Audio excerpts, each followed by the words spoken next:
हो रखी है। आज कलावती के घर में नई नई बहू आई है। गांव की सभी औरतें बहू देखने आई हैं। अरे कलावती बहन, बहू तो बड़ी सुंदर लेकर आई हो और रंग तो दूध की तरह साफ है, लेकिन है बड़ी दुबली पतली। अरे शोभा बहन, शहर के रहन सहन में पली बड़ी है, वहाँ के तो किसी भी चीज में ताकत नहीं है। साग सब्जी अनाज हर चीज में मिलावट है, और शहर में प्रदूषण भी तो कितना ज्यादा है। सही कह रही हो कलावती बहन। अरे शहर का दूध और गांव का पानी एक बराबर है। 1 महीने गांव का दूध दही खाएगी तो शरीर देखना भर जाएगा तुम्हारी बहू का। गांव की औरतों को इस तरह कॉम्प्लीमेंट करते देखकर कनिका को जरा भी अच्छा नहीं लगता। यार अब इन आंटियों की गॉसिप सुन सुन कर तो मेरे कान पक चुके हैं। ऊपर से इतनी देर से ठंड में बिठा रखा है, ये नहीं कि बेडरूम में भेज दो। ठंड की वजह से मेरी तो बैठे बैठे कमर अकड़ गई है। देखते देखते शाम हो जाती है। गांव का खुला वातावरण होने के चलते धीरे धीरे कोहरे की धुंध पड़ने लगती है और अंधेरा घिरने लगता है, जिसे देखकर मनोरमा की बहू सरला कहती है,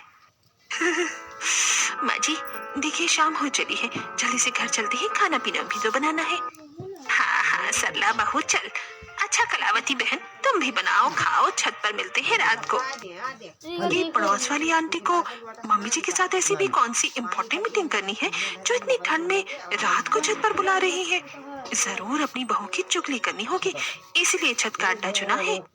तभी घर की बड़ी दादी सास गोमती कहती है, शहरी पोता बहू जा जाकर तू भी आराम कर ले, इतनी देर से ठंड में बैठी हुई है। थैंक गॉड, कम से कम किसी को तो मुझ पर तरस आया। फिलहाल तो मुझे तगड़ी वाली सर्दी लग रही है, मैं तो बेडरूम में जाकर डायरेक्ट रजाई में घुसने वाली हूँ। निकिता अपनी भाभी को उसके कमरे में छोड़ा। ठीक है मम्मी, आओ कनिका भाभी मैं आपको कमरा दिखाती हूँ। जी ठीक है निकिता दीदी। कनिका सर्दी में कांपते कांपते शादी का जोड़ा संभालते हुए निकिता के साथ चलते हुए बेडरूम में आती है। भाभी ये रहा नितेश भाई का कमरा, आप आराम कीजिए ठीक है। तभी कनिका देखती है कि कमरे में बिस्तर तो है पर रजाई नहीं रखी हुई है। अच्छा भाभी मैं जाती हूँ, किसी चीज की जरूरत लगे तो बोल दीजिएगा।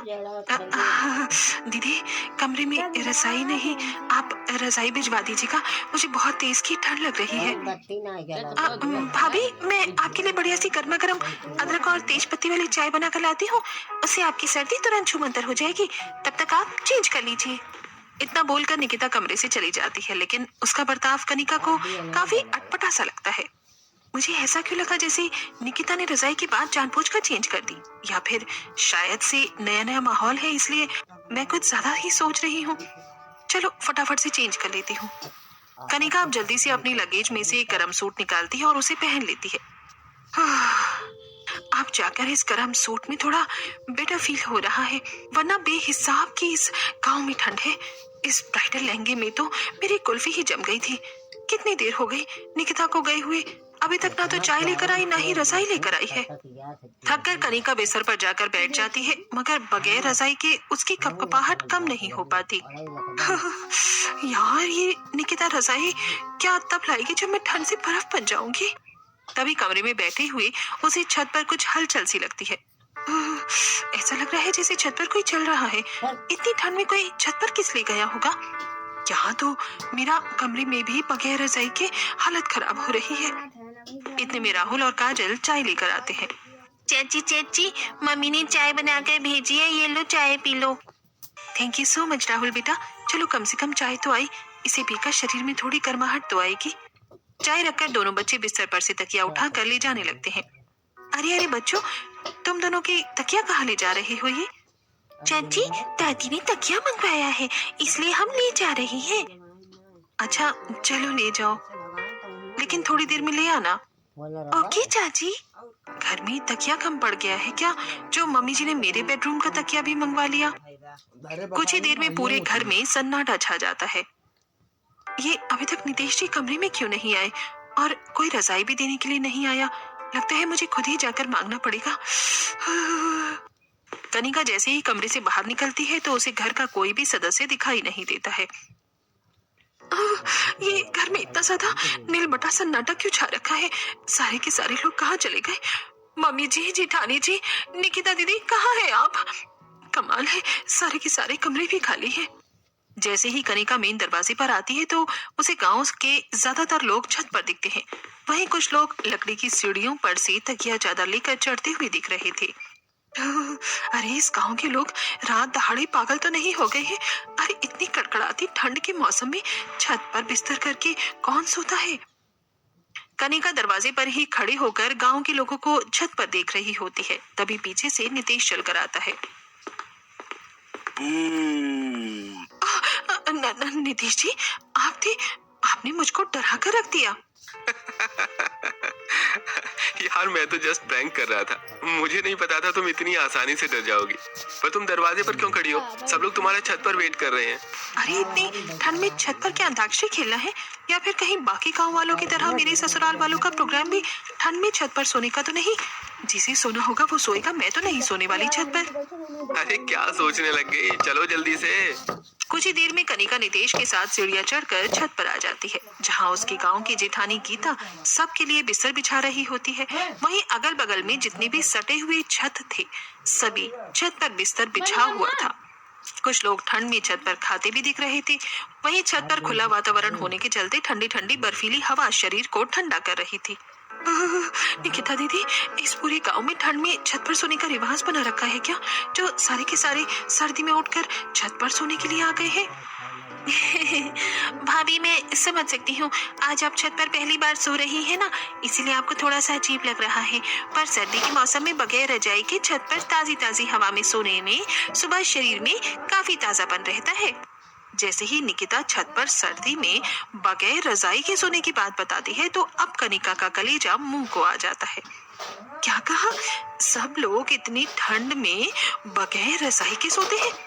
अरे मगर निकिता, एक तो इस छत पर कितनी ठंडी ठंडी हवा चल रही है, अगर बिना रजाई के ठंड में सोएंगे तो सबकी तबीयत भी खराब हो सकती है। अरे पौधा बहू, हम तो इतने सालों से शुरू से ही ठंड के मौसम में बगैर रजाई के छत पर सोते आ रहे हैं। दिन भर तो बिजली पर पंखा कूलर की बिजली वाली हवा खाते हैं। कम से कम रात में शुद्ध ताजी हवा शरीर को लगेगी तो सेहत दुरुस्त रहेगी। दादी सास गोमती की बातें सुनकर अब कनिका से कुछ भी नहीं कहती है। लगता है सबके शरीर में कुछ ज्यादा ही ज्वालामुखी भरी है, तभी तो ठंड नहीं लग रही। बिना रजाई के मुझे तो इतनी ठंड में सोया नहीं जाएगा। एक काम करती हूँ, नीचे से जाकर गर्म वाली कोट पहनकर आ जाती हूँ, रजाई का काम तो करेगा। इतना कहकर कनिका छत से नीचे जाने लगती है। तभी गीता कहती है, अरे देवरानी जी, अब दोबारा से नीचे किस लिए जा रही हो? कुछ चाहिए क्या? वो जेठानी जी, मैं बस पानी पीने जा रही थी, प्यास सी लग रही है। अरे बहू, पानी तो हमने भगोना भरकर छत पर ही रखा हुआ है। रात में उठ उठ कर सबको पानी पीने की आदत है। तेरा ससुर हरिंदर जहाँ पर सो रहा है ना, वहीं पर पानी का भगोना रखा हुआ है, जाकर पी ले। हे भगवान, आज तो लगता है बगैर रजाई के छत पर मेरी कुल्फी जमने वाली है। कोई मुझे नीचे भी नहीं जाने दे रहा। अब सब एक लाइन में सोने की तैयारी करने लगते हैं। तभी सरला बगल वाली छत पर खड़ी होकर कहती है, गीता बहन, आज तो पूरा आसमान तारों से भरा भरा लग रहा है। ऐसी सर्दी के मौसम में तो बिना रजाई के अंजोरिया रात में सोने में सुहाना लगता है। सच में आज तो आसमान में खूब सितारे हैं और ठंडी ठंडी हवा भी चल रही है। वैसे जो सुकून तारों की छांव में खुले में छत पर सोने में आता है, वो सुकून शहरों में कहाँ है। गीता की बात सुनकर आसमान में देखती है, जहाँ तारे ही तारे चमक रहे थे, जिसकी रोशनी से पूरा गांव जगमगाहट से भरा हुआ था, जिसे देख उसके चेहरे पर खुशी आ जाती है। सच में शहर की रोशनी में इतने सारे आसमान में मैंने आज तक कभी नहीं देखे। गांव के लोग कितने प्यार से जुड़कर रहते हैं। थोड़ी देर तक बहुएं अपनी छत से एक दूसरे को देखकर बतियाती हैं और फिर रात गहरी होते देखकर सब सो जाते हैं। जैसे जैसे रात बढ़ती है, हवा बर्फ जितनी ठंडी होने लगती है, जिससे कनिका के ठंड से दांत किटकिटाने लगते हैं। हे भगवान, पता नहीं ये सब के सब बिना रजाई के ठंड में घोड़े बेचकर कैसे सो रहे हैं। मेरी तो आंख भी नहीं झपक रही है। कपकपाहट से कनिका खुद को बिस्तर में ही हाथ पैर सिकोड़ करके सो जाती है। कुछ देर बाद सुबह हो जाती है। सूरज की किरण फूटते ही पूरे गांव की नींद सुबह के 5 बजे खुल जाती है। तभी दो छत छोड़कर टहलते हुए कांति बोलती है, कांति बहन, रात को बिना रजाई के सोकर खूब बढ़िया से नींद पड़ गई होगी ना? हाँ बहन, कल तो रात भर बढ़िया हवा चल रही थी। मेरी तो एक बार भी नींद नहीं टूटी। खूब बढ़िया से नींद पड़ी थी। चलो अब तुम भी चाय पानी बनवा कर पियो। मैं भी नीचे जा रही हूँ, पूजा पाठ कर लूँ। इतना कहकर पड़ोसन कांति छत से नीचे चली जाती है। बाकी छत पर बहुएं घूंघट करके बिस्तर तय करते हुए दिख रही थी। हल्का हल्का कोहरा साफ हो रहा था, तो वहीं कनिका अभी भी खर्राटे मारकर सो रही थी। हे भगवान, ये शहरी बहू तो शर्म लाज धोकर ही पी गई है क्या? अरे ससुर जेठ सोकर उठ गए हैं, सबके छत पर बहुएं उठ गई हैं और इसको अभी तक होश खबर नहीं है। दादी जी, देवरानी जी शहर में रही है ना, इसलिए लेट से सोकर उठने की आदत होगी। धीरे धीरे गाँव की आदत भी पड़ जाएगी।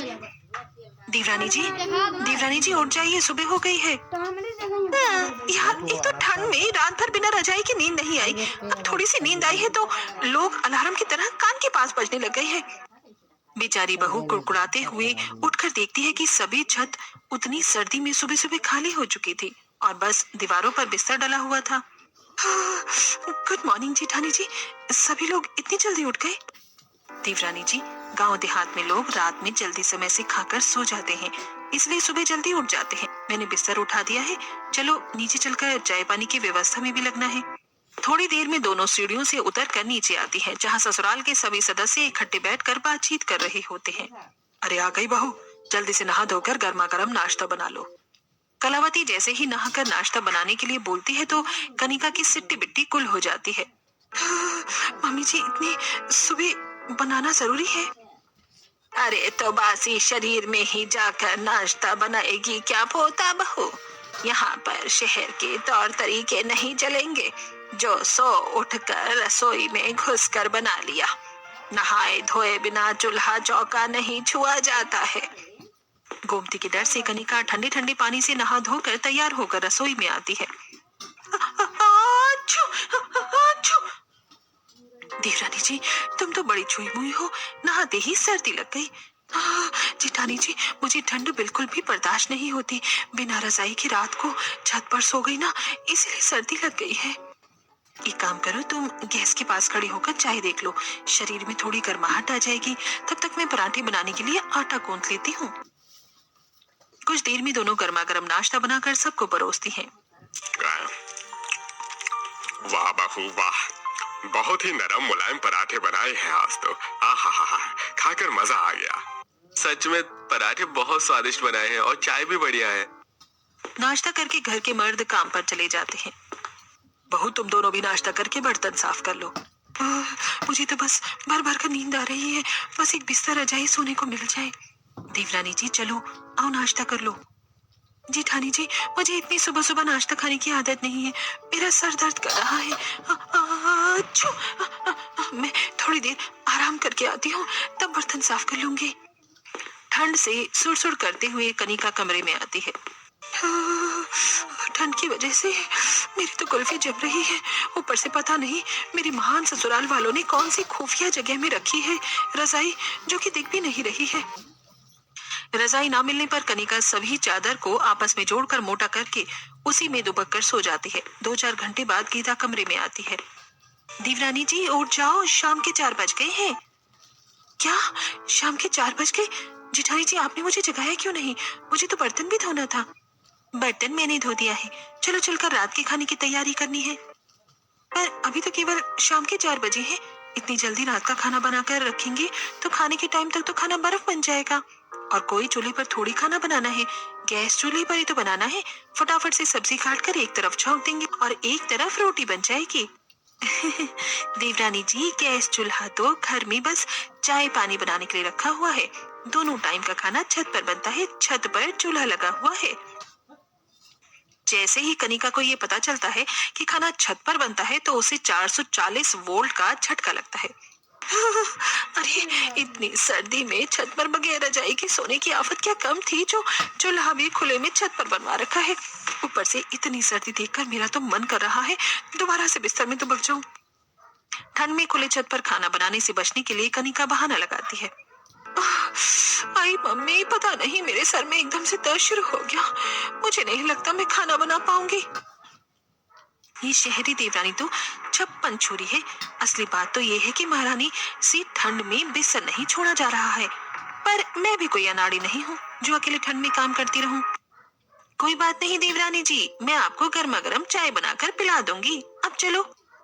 इस बार कनिका का कोई बहाना काम नहीं आता। थोड़ी देर में वो खाना बनाने का सारा सामान लेकर सीढ़ी चढ़कर छत पर आती है, जहाँ गांव की बाकी छत पर काफी ज्यादा मात्रा में मिट्टी के चूल्हे से धुआं हो रहा था।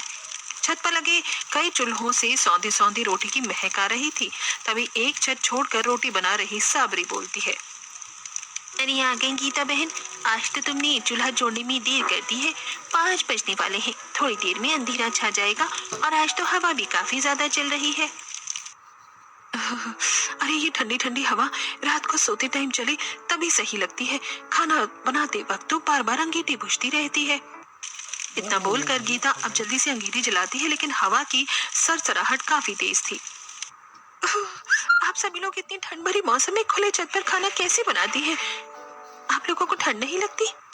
कनिका की पूछने पर बगल में सटे हुए छत पर से सरला कहती है, बेन हमें कोई शौक थोड़ी करता है इतनी ठंड में खुले छत पर खाना बनाने का, लेकिन छत पर चूल्हा लगाकर खाना बनाने से